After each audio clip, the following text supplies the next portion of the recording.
Hikayat Penciptaan Perempuan. Dikutip dari buku Perempuan. Dari cinta sampai seks. Dari nikah mutah sampai nikah sunnah. Dari bias lama sampai bias baru. Karya M. Quraish Shihab. Dalam legenda Sang Sakerta ditemukan hikayat yang menyatakan bahwa ketika dewa menciptakan alam, dia genggam segala unsur dalam tangannya. Lalu dia ciptakan matahari, bulan, bintang, gunung, angin, laut, pohon, binatang, dan akhirnya manusia pertama, yakni lelaki. Dan ketika selesai penciptaan lelaki, habislah seluruh unsur yang ada dalam genggamannya. Nah, ketika sang dewa ingin menciptakan perempuan, tidak ada jalan lain kecuali meminjam untuknya ciri dan sifat-sifat yang ada pada unsur-unsur yang telah diciptakannya semula.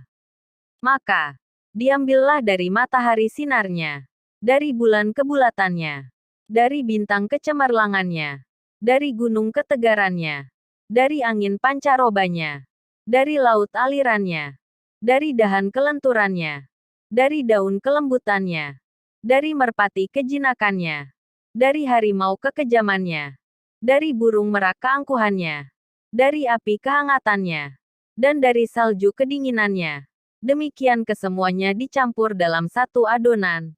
Dan dari adonan itu dewa menciptakan perempuan, yang kemudian diserahkan kepada lelaki untuk menemani dan menghiburnya. Akan tetapi belum lagi berlalu seminggu, lelaki pertama itu mengembalikan perempuan tadi kepada dewa sambil berkata, "Engkau telah memberiku yang ini tetapi kini aku kembalikan." Dia tidak berhenti berbicara terus menangis dan tidak melakukan apapun. Dia ingin agar aku menemaninya dan bercanda dengannya sepanjang hari. Maka dewa menerima kembali perempuan itu. Namun, setelah seminggu, lelaki pertama tadi datang menghadap dan bermohon agar perempuan itu dikembalikan. Kembalikanlah dia padaku. Dia senang menyanyi dan menari. Dia suka mengerlingkan matanya kepadaku. Sungguh, aku kesepian dengan kepergiannya. Begitu ucapnya. Maka, dewa mengabulkan permintaannya. Akan tetapi, 3 hari kemudian, lelaki tadi mengembalikannya lagi. Dia letih menghadapinya. Ketika itu, sang dewa marah dan berkata, "Segera ambil keputusan. Engkau menghendakinya atau tidak? Katakan segera. Kalau tidak, engkau kuhabisi dan kuciptakan untuk perempuan ini lelaki selainmu."